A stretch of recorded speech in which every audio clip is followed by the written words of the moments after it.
Now, 7 years ago, when I started saying we are going to go to the moon and we're going to mine for the resources, and people say that's a freaking crazy idea. And when someone tells you it's a crazy idea, that means you're on the right path. Because dream so big that people think you're absolutely crazy. And when you tell them what you're going to do, and if they don't think it's a crazy idea, you're not thinking big enough. So think big.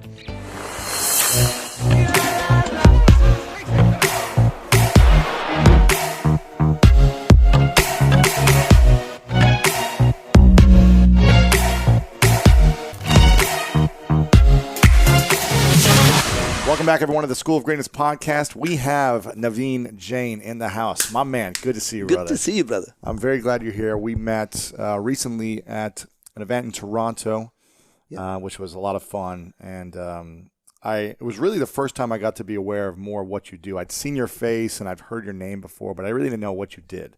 And then when I heard you're trying to go to the moon, I was like, who is this guy? Let me learn more. So you've got a business called Moon Express, right? Moonshot. Mm-hmm. Moon Express or Moonshot? Moon Express. Moon Express. And you're literally taking people to the moon. Is this right? Well, so our goal really is to create the multiplanetary society, because after all, we're all living in the same spacecraft called planet Earth. And whether we destroy it ourselves or we get hit by some large asteroid, we'll all become dinosaurs. And that's definitely something we don't want to do. Right. So you're looking to, what gave you the inspiration to try to go to the moon, though? Yeah, so I really think a lot of the inspiration came from just growing up with a very humble background in India. We didn't have a lot of resources. We didn't have our days. We didn't have food to eat. We didn't have place to stay.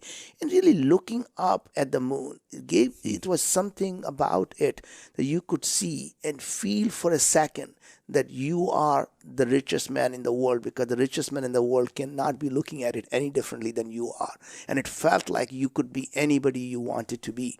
And to me, the going to the moon really was symbolic for me about what individuals and a small group of people are capable of doing. And so for me, it's obviously going to the moon is an amazing business. So if I could rephrase John F. Kennedy, it will sound something like, we chose to go to the moon not because it's easy, because it's a great business. And what makes it a great business is there are 16 quadrillion worth of minerals on the moon. What's really amazing about it is it is a planet, a celestial body that is almost like our 8th continent of the planet Earth.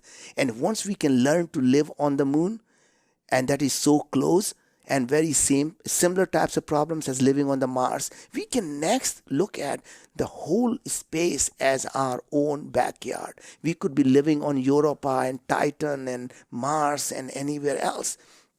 And to me, another way of looking at it is, what is it that people fight over? We fight over land, we fight over water, and we fight over energy. And if you look up, there's an abundance of land out there. There's an abundance of water in all the comets and all the asteroids. And you start to look and there's abundance of energy. Our solar system, even the planet Earth, even in our own galaxy, we are a tiny pale blue dot in our own galaxy. And there are trillions of these galaxies in this universe. And there could be trillions of universes in this multiverse. So where is the scarcity? The scarcity comes from in our mind, because we believe it's not possible. So we believe the only place we can live is this planet. And that's why everything that we value today, because they are scarce. But what if we can create abundance of food, we can create abundance of land, we can create abundance of energy, and we can create abundance of everything that we value? And people still say, well, humans are just greedy. It doesn't matter how much they have, they will want more. And then I remind them, we are really not that bad people. Because when you look at air and you look at oxygen, we have learned to live together. We can all be in the same room, and we never said, hey, Louis, you're taking my oxygen, move away. We don't, because we inherently believe it is in abundance. And that mindset, if it's in abundance, we don't value it and we don't fight over it. And there is no doubt in my mind that we have access to these exponential technologies that can create these abundance of food, abundance of water. And we can talk about that a little bit more. Wow. When was the first idea for you that you wanted to go to the moon? Was it when you were a kid, or you're like, that'd be interesting one day? Yeah, that was to me just the germination of an idea that what if that was possible? right? And then the man landed on the moon in 69, and that showed it was really possible. And then since, at that point, we did that for political reasons. So moon we explored from both, reason we did that was primarily political, but then some scientific. But it has never been explored from the perspective of let's go somewhere where no one has gone before, and let's stay somewhere where no one has stayed before, right? So idea is not just to go there just to visit. What if that simply became the next Australia, where we just lived there and we had the same type of connection that we have on other continents, and moon just simply became another continent, and we'll have the same internet, or let's call the intergalactic net. Right. So how would you, you got to educate me, because how would someone live on the moon? Well, so again, you have to create a new atmosphere, or would we all be living in bubbles, or what? So these are all of the things that every problem is simply an opportunity for someone to start thinking about creating a business around it, right? So you say, well, how can we live there? There is a tremendous amount of radiation, right? So radiation is a big problem. And at the same time, you start to look at the nature. The nature is an amazing innovator. So you find these bacterial organisms that are growing in the radioactive nuclear waste. You talk about radiation, that's the radiation, baby. Right? And that radiation, what nature has figured out, not only how to survive in that radiation, it has figured out how to use the radiation as a source of energy. So now imagine if we can take the genetic material from these bacteria and use the CRISPR technology, which is genetic editing technology, for us as humans, and we suddenly our genetic material is also the same as these bacteria, so that not only we are resistant from the radiation, we will in the evening we'll just be simply holding the hand with our honey and say, honey, do you want to go out and take a walk and get some radiation, right? No longer going out for dinner anymore, right? Right. And that's, to me, just thinking about the possibilities, right? Now, 7 years ago, when I started saying, we are going to go to the moon and we're going to mine for the resources, and people say, that's a freaking crazy idea. And when someone tells you it's a crazy idea, that means you're on the right path. Because dream so big that people think you're absolutely crazy. And when you tell them what you're going to do, and if they don't think it's a crazy idea, you're not thinking big enough. So think big. And the reason is, when someone tells you it is impossible, it becomes impossible for them, not for you. And the more people who tell you it's impossible, that means more people have taken themselves out of the solution. And now the field is yours on yours only, right? And that's just a different way of looking at it. So when I look at as an entrepreneur, I don't focus on what the world is. I focus on what the world can be. So don't look at the glass being half empty or half full. You focus on saying, is this glass worth filling? Do I want to fill this glass or not? Because if I do, does it really matter is half empty or half full? And if I don't, do I really care is half empty or half full, right? And that, to me, is really starting to think about every time you see something and you say, what is possible? What if and imagine are the two amazing words in the English dictionary. So when I say, Louis, imagine, what happens is all your preconceptions go away, and you're willing to open to anything that I'm willing to say for at least the next 30 seconds of imagining. And then you may come back and say, oh, that will never work. But at least you're open for that time. So, for example, when I was finishing up my moon project, so just to let you know, we are the only company in the universe right now that has a permission to leave Earth orbit and land on the moon. Right? So even though everybody believes that Elon and Richard and Jeff, they're all going to the space, they actually, so far, the only thing they're doing is in the suborbital space. They're still in the Earth orbit. Right. There's no company that has ever received private company that has ever received a permission to leave the Earth orbit. And we are the only company. In fact, in 2015, President Obama signed into the law, it's called Space Resource Act, that gives us the ownership of everything that we bring back. We have an ownership of that. So clarity of that law. Crazy, isn't it? Right. And, so as I was finishing this project, we are launching a mission to the moon in 6 months. So imagine, it's not like someday. 6 months from now. 6 months from now. You're launching a mission to the moon. Launching a mission to the moon. How many people are going? Now, this is the first one. Obviously, the first one is going to be a robotic mission, right? But the thing is, when we started the project, people thought it's going to be $1 billion venture, right? I was convinced that given how fast the cost of these sensors and technology is coming down, it will be probably 100 million or less. It turns out I thought I was being 10x optimistic. It turns out actually I was 10x pessimistic. The cost is under $10 million. No way. Yeah. To send a rocket to the moon. Including the cost of the rocket. Wow. The whole lander and the rocket, the combined thing is going to cost under $10 million, right? And it's going to come back too? No. So first mission is one-way mission, and our second mission is going to be a return mission, right? But, the amazing thing is, imagine what you're just talking to me. You're starting to believe the mission of landing on the moon is already done. You're talking about, what are you, when are you coming back? What are you going to bring back? And, what is stuff out there? You're no longer even questioning that I'm going to land on the moon. Right. And that is the human mindset. Well, it's already been done too. Yeah. So I believe that, hey, if it's been done before, of course it can be done again, right? Except it has never been done by a private company. And, as a private company, you can't mobilize, 20 million people to go out and call on the nation to say, here's $100 billion, go do it. How much did it cost for us to go to the moon before? So the cost in 1960 was $25 billion. Oh my gosh. And in today's dollars, that will be $100 billion, right? And so that would have been price prohibitive, and from a business perspective would not have made sense, right? Right. But now at cost in the $10 million, it starts to make sense, right? So bringing this stuff back, and obviously, there is platinum grade material. There is helium-3.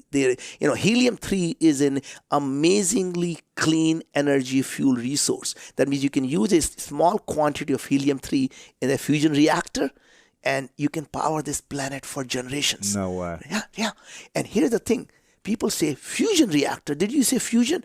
Don't you know that we don't have a fusion reactor right now? And I say, I do. But I don't have helium-3 either, right? Right. But the point is, in the next 10 years, when we are able to scale and start to bring helium-3, the technology will be there for fusion. And when these guys have a fusion reactor, they're going to be looking around and say, does anybody have helium-3? And that's when you say, yep, got some. Right? So my point is, as an entrepreneur, your job is not to be where the puck is. You focus on where the puck is going to be. Of course. Right? Yeah, and so you start to look at where the technology is headed, and you start to plan for that. Right? And even if you just brought the moon rocks back, and you and I talked about that, right? That itself could completely disrupt the diamond industry, right? Sure. Right? Yeah. How much could you charge for that? And imagine, the diamonds are neither rare and nor were they ever a symbol of love and romance until in 50s when the De Beers basically marketed them as a symbol of love and romance, right? Moon has been a symbol of love and romance for centuries. All we have to do is, when we bring the moon rocks, we make diamonds as commodity. And the way you do that is simply to change the way people look at them. Wow. Everyone gives someone a diamond. If you love her enough, you give her the moon. Don't promise her the moon, you give her the moon. Wow. And the girl gets up and says, Louis, you're giving me a diamond, you're trying to buy me. I thought you loved me, because if you loved me, you would have given me the moon. Right?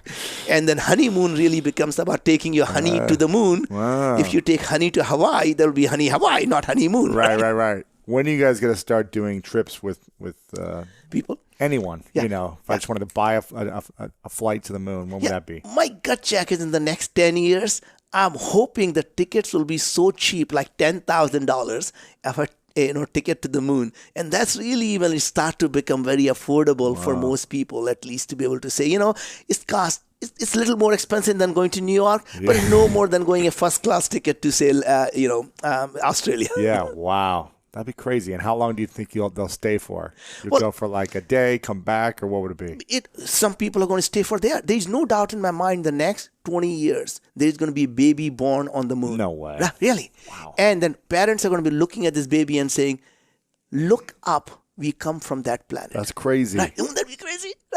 Right. And that's just the beginning of the craziness. And if you continue to expand on the thought process of what entrepreneurs are capable of doing, right?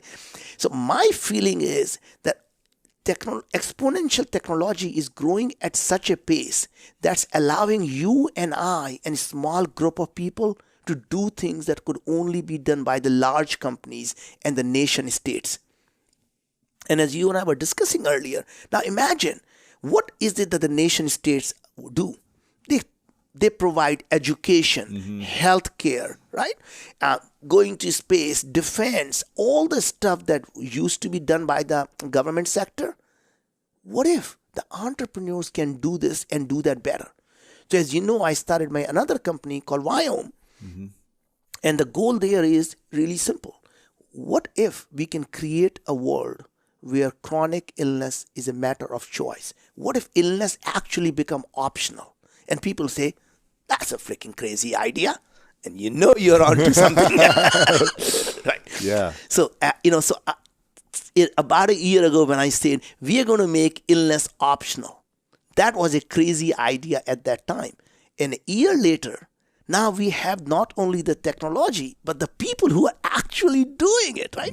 So a crazy idea that a day before a breakthrough is a crazy idea, the day after it's an obvious idea, right? Sure. So we have now the head of the Watson research came and joined us to do the artificial intelligence to look at what's happening inside your body. Dr. Massier joined me to essentially understand how to interpret all this data. Dr. Yusevich, who was working at Los Alamos National Lab, it turns out they were working on a technology for biodefense work for national security. And the whole purpose was to know what is going on inside the human body. Right. So we took that technology, got exclusive license, put the team together, and now we launched the company where we are able to analyze everything in detail inside your body. Wow. And I'm going to tell you some of the things that, not being a rocket scientist or not being a doctor, right? It still doesn't stop you from pushing the envelope and changing the way people do things, right? So, for example, the reason we were able to do our launch to the moon for so cheap is because we were thinking more like a software guys. Don't build a big rocket, start to build a smaller rocket and build another thing on top of that that can go off and take to the moon. Just like the software programmers do, they build modules, right? And the same thing happened in the medicine. Everybody is focused on therapeutics. You have Alzheimer. How do I build a drug for that? Right. You have Parkinson's. How do I cure it? As opposed to how do I prevent it? That's exactly right. And it turns out, when I read a lot, Louis. I read a lot of science journals. In the last 5 years, every single scientific journal is showing that we as humans are mostly microbial. So what surprised me as coming from outside was I was told We're mostly what? Mostly microbes in our gut. Microbes. Yeah. Got it. So what happens is I was told you are your genes, your Yes. genetics are your destiny. If your father had this, your mother had this, you're more likely to have More it. likely to have it. But it turns out it was so wrong. Our human DNA only produces 19,000 genes. The organisms in our gut produce anywhere between 5 million to 10 million genes. Wow. So think about that. We're 99% microbial genes, less than 1% human genes, right? The research is so clear that every single chronic disease that we know of, Parkinson's starts in your gut, not in your brain. And you don't have to take my word for it. Just Google Parkinson's and microbiome, you'll see it. Alzheimer, autism, depression, anxiety, your behavior control, obesity, diabetes type 1, type 2, autoimmune diseases, all of your gut issues, every one of them have one thing in common, chronic inflammation, which is essentially caused by the imbalance of microbiome. So your microbiome, which is really these organisms in our gut, the nature created us as a symbiotic relationship with all other organisms. We can't do all the work ourselves. So they created this ecosystem. They digest our food. In turn, they release the nutrients. So when we eat fiber, our human body cannot digest fiber. It goes to these microbes. They eat the fiber and they release short chain fatty acids. And that is what our body needs. Right? They release the vitamins. They release all these things that we need. So if we don't feed them, they get unhappy. And they affect the rest of your body. They cause cancer, disease, whatever. Exactly. Right? And what happens is when your guests are not at ease, we become uneasy. Your guests, is that what you said? Yeah. Yeah. Those are your gut. Yeah. Your guests are uneasy. The host becomes uneasy. Right. And unease is called dis-ease, which is disease. Yeah. Right? So your basically disease is simply about your body not being at ease. right? So what if you can understand what they're doing? What if we could tell you exactly what food and diet you need and nutrition you need and the supplements you need, and just for you? And what I learned was there is no such thing as universal healthy diet. What's healthy for you is not healthy for me. What's healthy for me today may not be healthy for me 3 months from now. So you have to constantly change and adapt, because what happens is when you change your diet, your body changes and your body adapts to it, right? Then you have to change it again. Otherwise, you always have imbalance. You keep feeding only one part of organisms, other starts to die. So you have to constantly balance them. And this balance of the ecosystem is what keeps our body healthy, right? Wow. So imagine if we could do that, right? So we launched that company, 3 months ago now? And we have thousands of people who are already benefiting from it. So to me, it's just so satisfying that not coming from the medicine, coming from outside the world, able to rethink it and able to do something that could change the lives of billions of people around the earth. So what is a success? Success is not about how much money you have in the bank. Success is simply about how many lives you've been able to impact positively. And, I tell our children all the time is that, the best way you will ever know that you have become successful is the day you become humble. Because if you have an iota of arrogance left in you, that you're still trying to prove something to someone or yourself, that means you're not successful. Success comes from when you don't have to tell someone, you know who I am, right? You just be yourself, right? And you go out and do things that you care about. And what is it that you're passionate about? What is it that you're willing to die for? And then you live for it. What if that was if you had everything in life, what would you do? And if you do that today, and that's how you constantly focus and find your passion to do things that can change the world. When did you start to think this way? Because you said you grew up in India. When did you leave India? And were you always struggling financially growing up? Or how did it happen? So I came to the United States 35 years ago, and I had $5 in my pocket, barely spoke the language, right? And God has been very, very kind to us. I mean, any which way you look at it, I every single day I feel we are so blessed.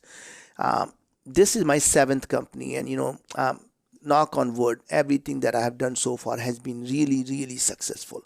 And to me, I am more focused on making an improvement in people's lives, because the people who helped me become who I am don't need my help. And that is one of the worst feelings you can have, is when you can't pay back the debt you have. You know there are people who helped you. You did not do it yourself.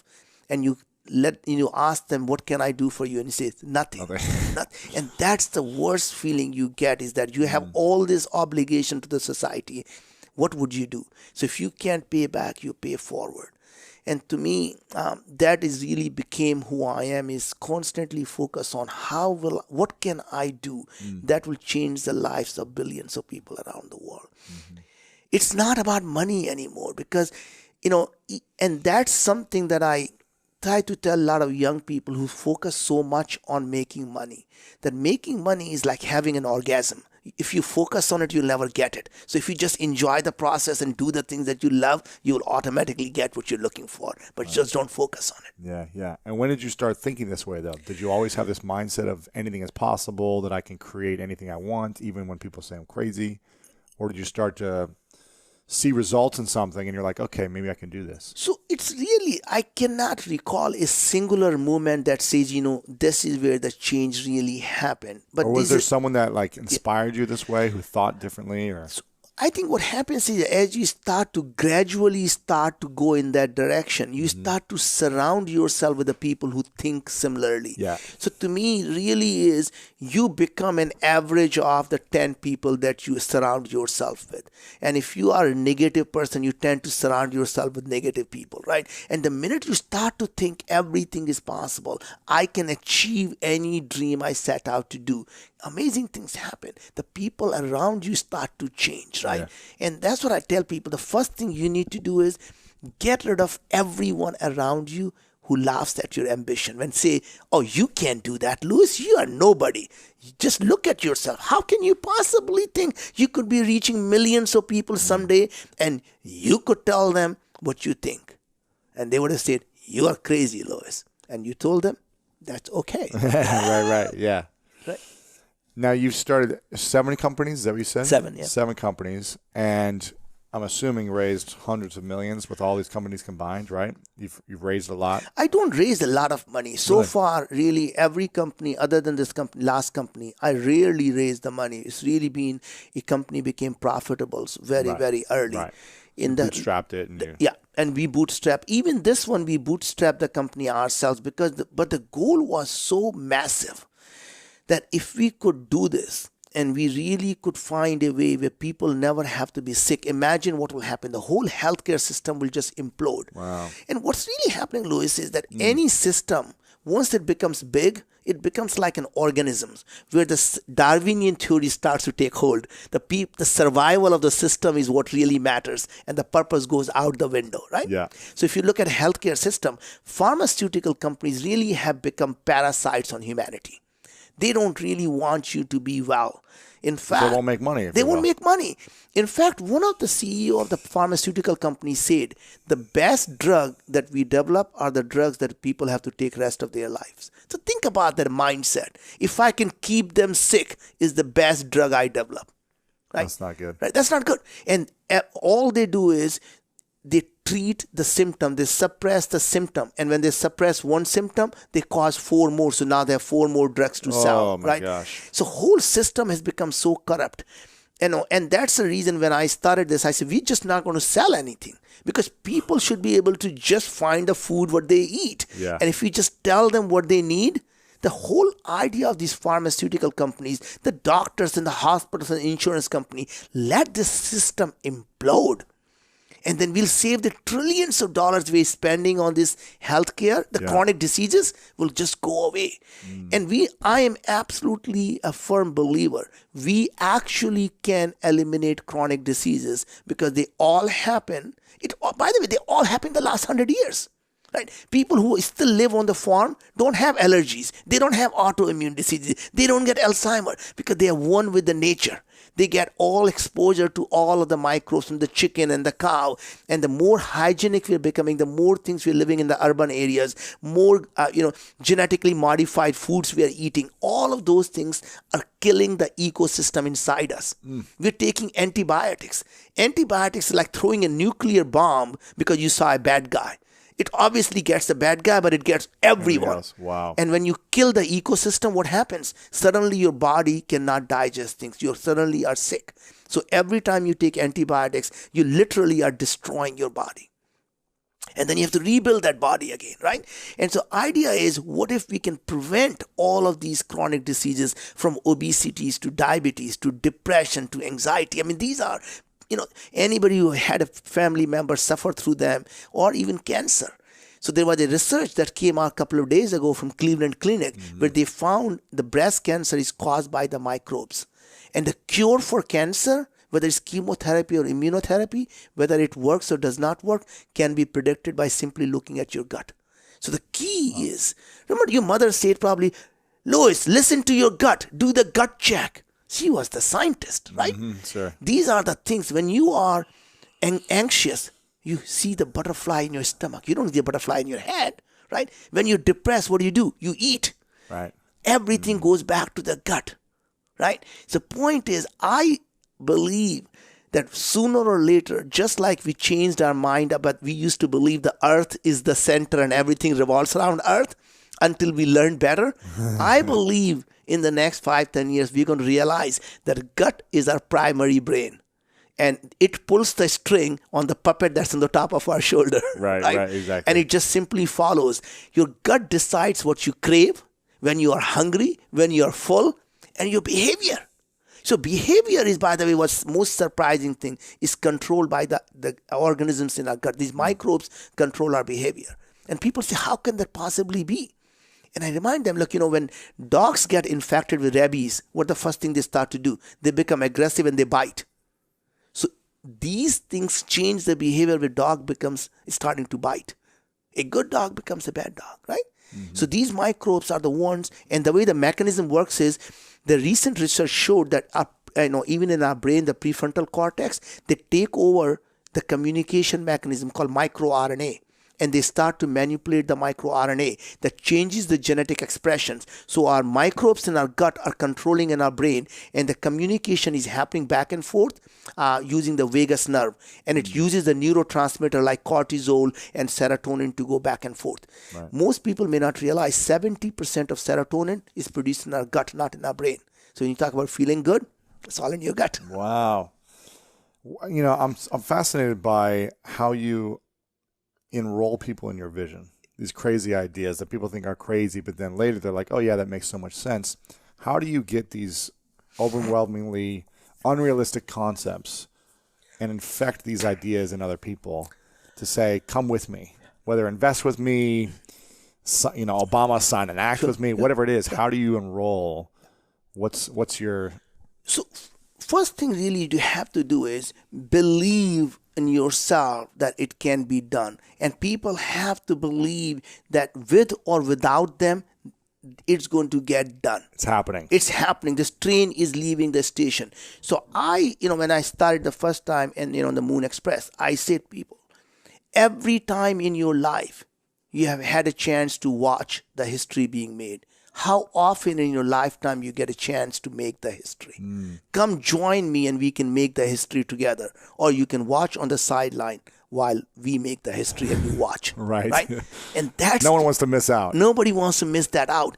And another thing that I found really interesting is the bigger and the crazier the idea, the easier it is to execute. Really? Yeah.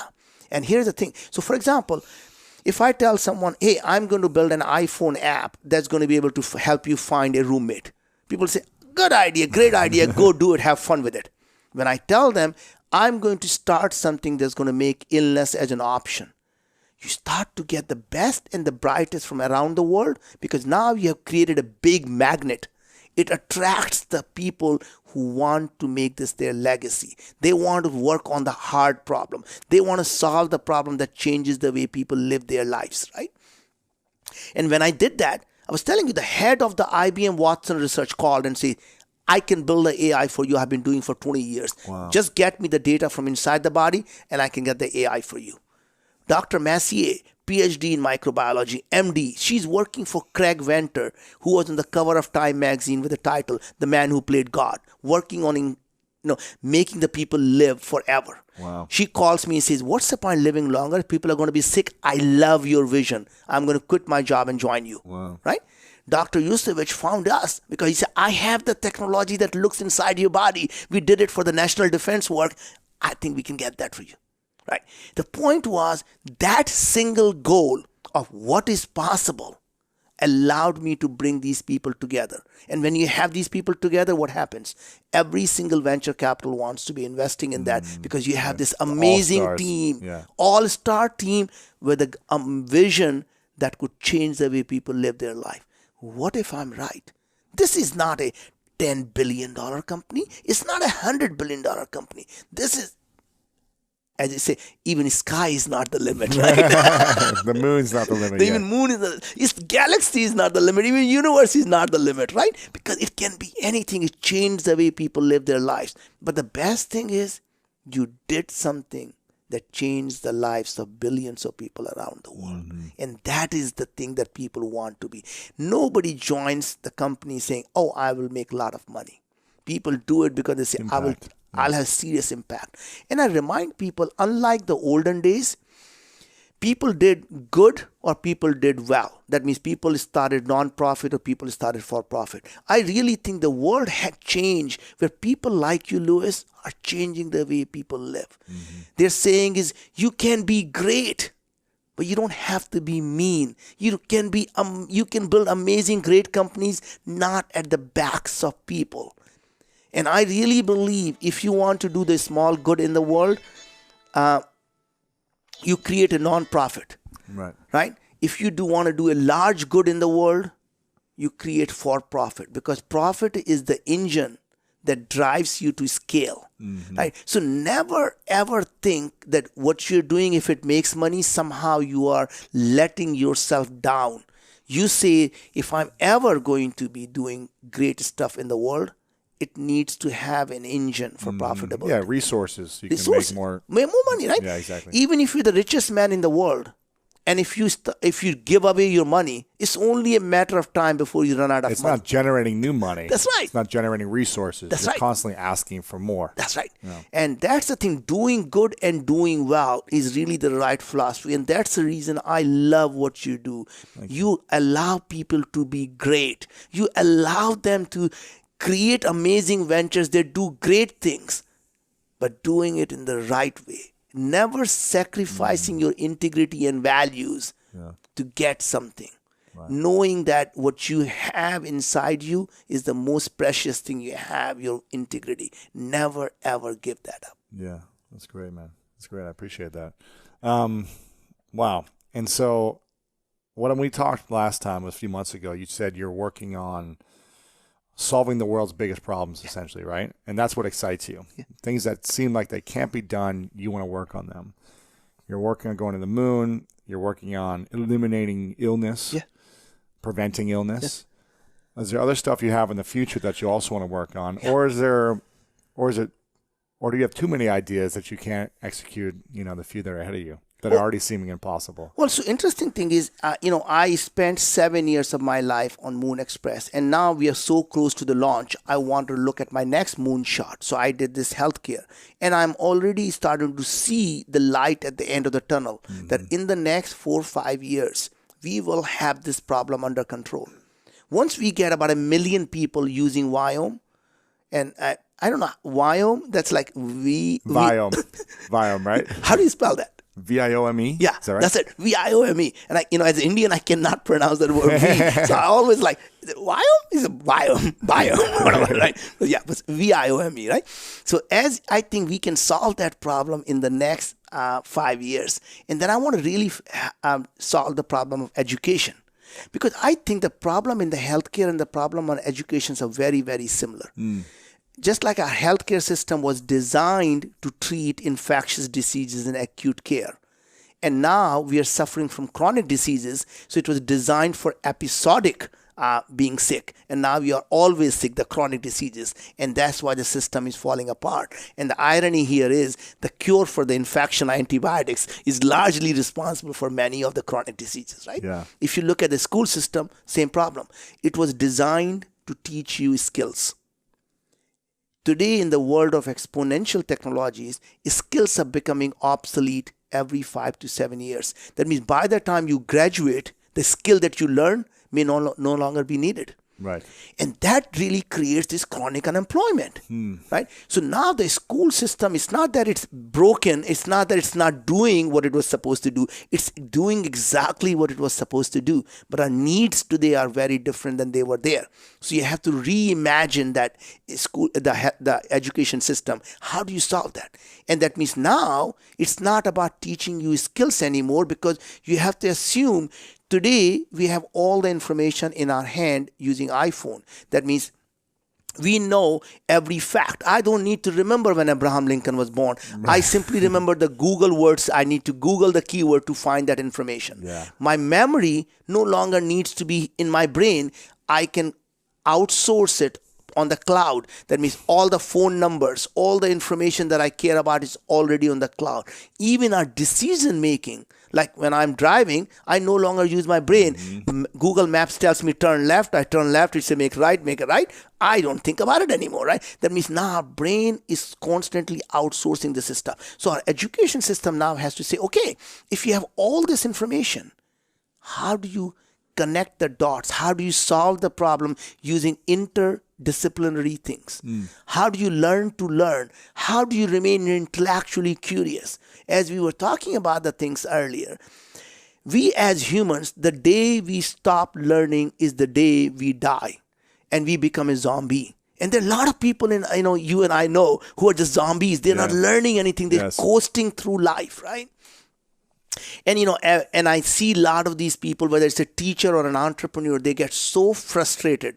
They say, I can only take you to the water. I cannot make you drink.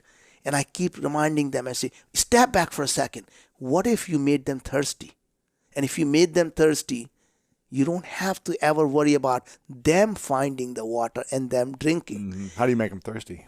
Intellectual curiosity. If you start to show them, what if this was possible? What if you could do this? What if, how would you go about doing that? And that intellectual curiosity will drive them to constantly find the water, which is the knowledge. And constantly drinking is to constantly solve the problem, because now they have the knowledge, right? Right. And that's the reason when I came to this healthcare, I was saying, I was reading and I start to look at the stuff, and every research is showing how microbiome is responsible for this, how microbiome is responsible for that. And those were all connecting dots until I said, I think we can make illness optional.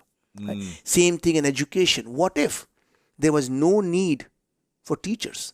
What if there was no need for school system? Just like what we're doing in healthcare.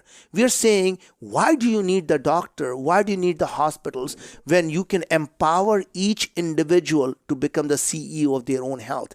What if I told you, Louis, what is inside your body is not a black box. This is what's happening inside your body, and here's what you can do about it. And you simply sign up and look at the information, and you know what to do about it. You no longer have to be treated like a black box or helpless victim. So when you call somebody a patient, or they're really calling them a victim, and you're saying, now listen to me, right? The sage on the stage is telling you what to do. And the sage on the stage doesn't even know the basic science. So when I go to the doctors and I talk about the microbes, they're not even taught in the medical school.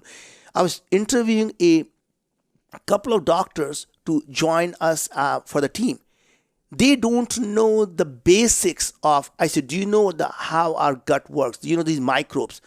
Do you know this thing called leaky gut? Do you know something about difference between DNA and RNA? He said, they don't teach us that in medical school. So think about that for a second. Yeah. You're getting an advice from someone who is at least 10 to 15 years behind the science.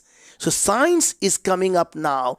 It's going to be 15 or 20 years before they teach them in medical school. And by the time you talk to a doctor who's gone through internship and practicing for a few years, you're 25 years behind where the science is, right? And that's the reason why I believe time has come for us to go directly science to consumers. And that's the reason we started a company to bypass this whole healthcare system. What if we did the same thing for education system? What if we can go to every child and say, whatever you want to learn, you can get that on a smartphone in the way you learn. So today's school system is backward. A teacher teaches a certain way. We learn differently. Some people learn experimentally. Some people learn conceptually. Some people learn graphically. We have to all adapt to the teacher's way. What if the other way around happened? What if the software adapted to how you learn? Right? What if software allowed you to learn things at your own pace? Like a video game. You learn the level 1 and then you go to the level 2. It doesn't matter whether it takes you 3 days or 3 years. You always go learn at your own pace. You learn to solve problems. You no longer learning skills. You're learning all the resources that are at your disposal on Google. How would you apply them to solve this? Right? And that's just a different mindset. What would you say is the greatest lesson you've ever learned, and who taught it to you? The greatest lesson to me really has been this idea of possibilities, the idea of dreaming big, an idea of never giving up. And I remember from the early days, my parents, my mother was illiterate. My mother did not know how to read. And it's very interesting. I have vivid memories. I'm 5 years old. My mother sitting across me. And she wanted to make sure that we get out of the cycle of poverty. And she wanted me to learn. Where in India were you living? We had no place. We were moving from village. What city or region? We moved from, in the northern India, we moved from village to village to village. And here's what happened, Louis, that my father was an overseer and whose job was to build the buildings for the government. India is an extremely corrupt world. Yeah. And since he's working for the government realized everybody's going to take a bribe anyway. So why pay them? My dad decided that he wants to be an honest man. And when you're an honest man, that means now you're not taking bribe. And here's what happens. When the way the system works is that you tell the contractor, don't use the cement, use half cement, half sand. The building is going to fall apart in a few years, but you save the money, you give us a piece of it, he takes his part, gives the rest to his boss. His boss takes his piece, gives it to his boss, and then everybody in the food chain makes good. Since my dad was not taking money, his boss will call the contractor every 6 months. Hey, Not getting any money. Is he keeping it all? He said, keeping it all. You know what he's asking me to do? What? He's asking me to build a building to the spec. I'm losing my shirt. I thought I would only use sand, and now he's asking me to use all cement. I'm losing my shirt. In government, you never get fired. You get transferred. Every 6 months, he will go from village to another village until we went to such remote villages, there was nothing to be built. Because then he's not taking anybody's bribe. Right. They don't care if it doesn't work as long as he's not taking anybody's bribe away. Wow. Right? So most of our studies were done in places there were no tables, no chairs. You wrote on the floor. My sister went on to become a postdoctorate in applied mathematics. My brother had a PhD in statistics. I am the least educated person in my family, ended up doing engineering and MBA. And the reason I'm saying is that when my mother, I didn't know she's illiterate. She's sitting in front of me saying, tell me the answer to this problem. She will point it. And I say, Mom, the answer is 7. She said, don't make me look. Do it again.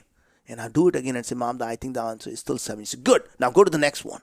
I did not realize she couldn't even read. But she cared. That love and believing that I can get there. So the idea of never giving up. So you're asking me, what is the greatest lesson I learned? Was never giving up. Because as an entrepreneur, you only fail when you give up. An idea that you try may or may not work. And every idea that does not work is simply a stepping stone to a different idea and a bigger idea. So just never give up. Love that. What about your father? What was the greatest lesson he taught you? Integrity. I mean, he really taught me that it doesn't matter how tough life gets. You never, ever compromise who you are. You never give up your values. You never sacrifice integrity. And day in, day out, I said, there's nothing that I would do that will make my dad ever look back and saying, what have you become? Right. That's great. That's great. Huh. Wow. This is fascinating.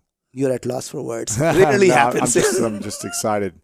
I'm excited because I want people to feel like they have something that they could do right now. So I'm curious, how do people cultivate this idea of innovation the way you have and the way you've a lot of your friends have done, where maybe they feel like, well, I'm not sure, or I don't have those resources. So how could they get started in their life right now? Good. So I think, one of the things is that about this constant learning, the good thing is you need everything that you need to learn is already available on the internet.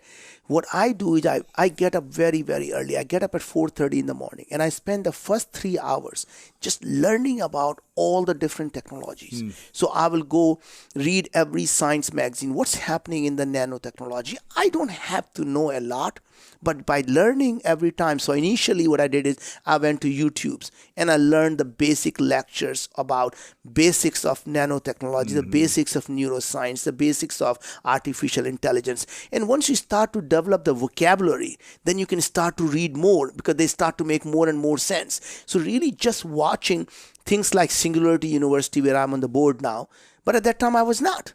So I'm now on the board of Singularity University. I learn about every exponential technologies. I had all of our children go through the exponential technologies. And to me, when I look at myself and saying, what has been my biggest accomplishments? I really say that would be our children. I mean, to me, the best thing we did is allow these children to have the same ambition and same hunger. I grew up poor, and, I would be lying if I said, God has been so kind. These children were growing up in an extremely affluent home. How do we still create the nurture, that hunger and desire and a passion? And I remember that, having these conversations with our children and telling them that your self-worth is not from what you own. Your self-worth comes from what you create. And if you own a lot and you haven't done anything, you're still a worthless piece of shit when it comes to society. Exactly. You are a parasite on society. So don't ever be a parasite. Create something. Don't just own something, right? And that to me is really the kind of thing. So, just to brag about the children, I mean, how wonderful they come out. I have an oldest son who is 27. When he was 17 years old, he started something called Kairos Society, Kairos. And now it's the world's largest college entrepreneurship thing, right? And you look at the stuff where they say, every single top CEO comes to help these mentors from these entrepreneurs from 140 countries they're all college entrepreneurs, right? He started a company called Human, got acquired by Tinder, and now he's going and starting a second company. Wow. Daughter is 23, graduated from Stanford. She's a Stanford STEM fellow, Stanford Mayfield fellow. She's on the board of Stanford Women in Business, and she's a youth ambassador for United Nations. Wow. And our youngest one is the junior at Stanford, right? Amazing things. Our daughter was passionate about women empowerment. You know what she did? She's now in a company doing a women empowerment by actually removing all the bias in hiring. So it's a company called Pymetrics. They build the artificial intelligence to remove the bias. And when they're working with companies like Unilever, suddenly the more women and diversity and people are starting to get hired, right? So point is, the technology in itself is a tool to allow you to do what you actually care about. She cared about women empowerment. It wasn't about AI. Yeah. She's using the technology to deliver what she cares about. And that to me is really the key. What do you think is the greatest skill that every person should be learning and mastering? If there was one thing that we had to learn.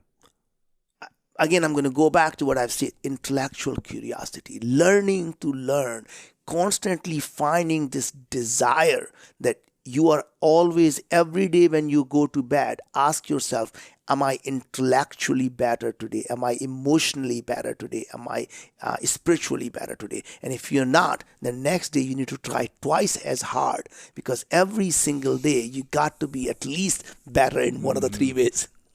In your mind, you've met a lot of great people, a lot of wealthy people, a lot of interesting, smart people. Who do you think is the most fascinating human alive right now?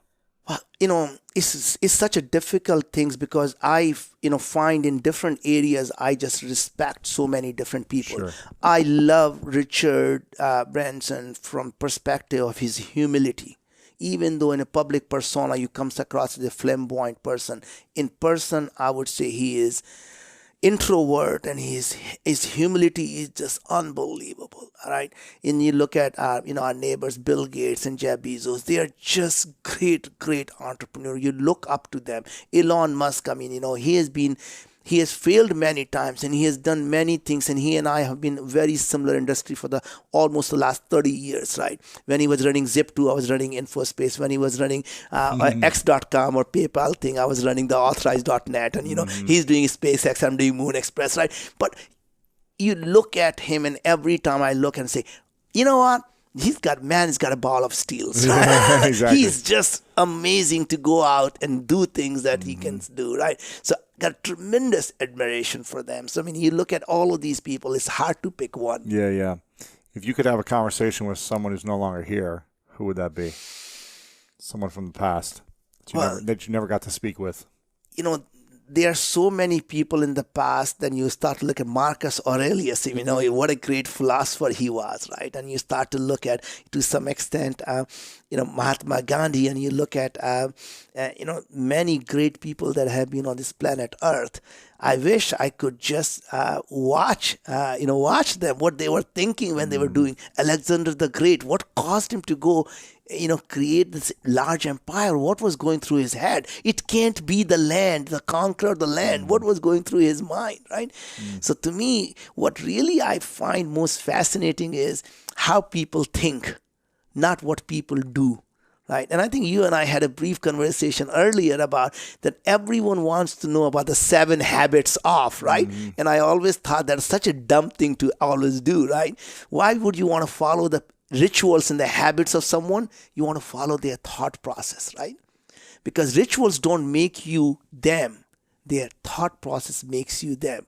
So, for example, Tony Robbins takes ice bath every morning. You can take your ice bath 3 times a day. Not going to make you Tony Robbins. Right. Yeah, exactly. What's going to make you Tony Robbins is to think like Tony Robbins, right? And that's the reason I love the idea of people following the thought process of these people who have just done amazing things in their lives. What do you dream about then? I dream about every single day what other problems I could be doing. Am I really giving it my best to the society back? Have I really given enough back than what I have taken? Yeah. Because to me, this obligation to give back is so strong because I feel I don't want to die with that debt on my head. Right. Wow. What's missing in your life? At this point, I just feel that there's so much to do. The time is the only thing that's missing in my life. That, I work 18, 19-hour days, 7 days a week, and I just wish I could just do twice as much. Right. And so, yes, I try my best to build the best team around me so we can leverage a lot of that. But I just wish somebody could give me more time. Maybe that's the next challenge. Yeah. Maybe that's the next... Stop time? Yeah, expand time, something. I don't know. Yeah. That'd be interesting.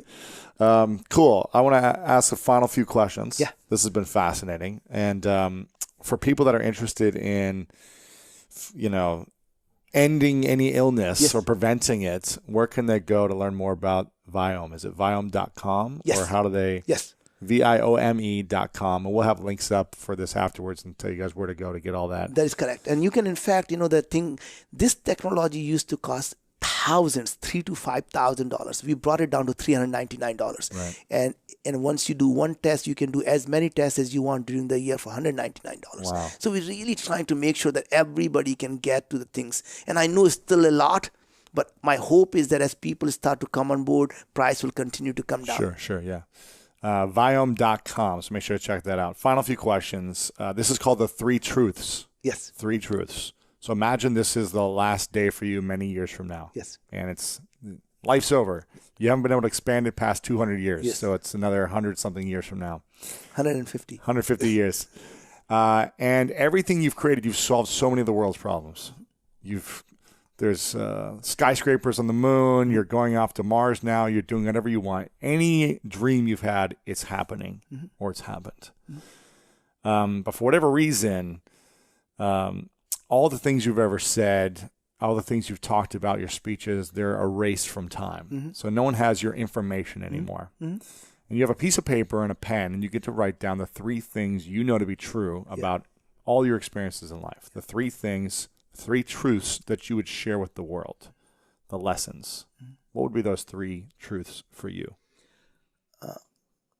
Always be who you are. Don't let someone mold you to think you want to fit into the society. So never give up your identity to fit into the society. Always know, stay crazy, because the crazies who change the world. It's never in the middle of the pack that will ever change the world. And the third thing is never stop learning, because the day you stop learning, you died. Right? So those are the 3 basic truths: intellectual curiosity, dreaming big, and being true to yourself, the integrity. I love that. Where can people connect with you personally? I am on a social media. You can find me on LinkedIn. You can find me on Twitter. You can find me on Facebook. Or you can send me an email. I'm my first name dot last name @gmail.com. So that's Naveen.Jain@gmail.com. Okay, perfect. Awesome. And Viome.com. Make sure you guys check that out. Before I ask the final question, I want to acknowledge you, Naveen, for your incredible ability to dream and to think so big and to dream about not just what's in it for you, but what's in it for humanity and the world. You're constantly pushing the boundaries of what's possible, and you're attracting the best of the best to help solve these problems so that we don't have to suffer anymore. So I acknowledge you for your ability to be crazy, to continue to learn, and to give back, and not just make it all about you. So thank you for that. I want to acknowledge you, Louis, for doing what you do to allow everyone's dream to be coming true and to be able to share these ideas with your community and your tribe. All I can say is thank you very much for dedicating your life to spreading the magic of greatness. And I can tell you from my side, there is no better school of greatness than to be talking to great people around the world. I appreciate that. Final question is, what is your definition of greatness? My definition of greatness really is someone who is able to find happiness inside them. Because as long as you're looking for that happiness in the outside world, you'll always be chasing the mirage. You'll never find it. The happiness comes from inside. That means able to be at peace with yourself is the best greatness you can ever have. Naveen, my man. Appreciate you very much. Thank you. Thanks, brother.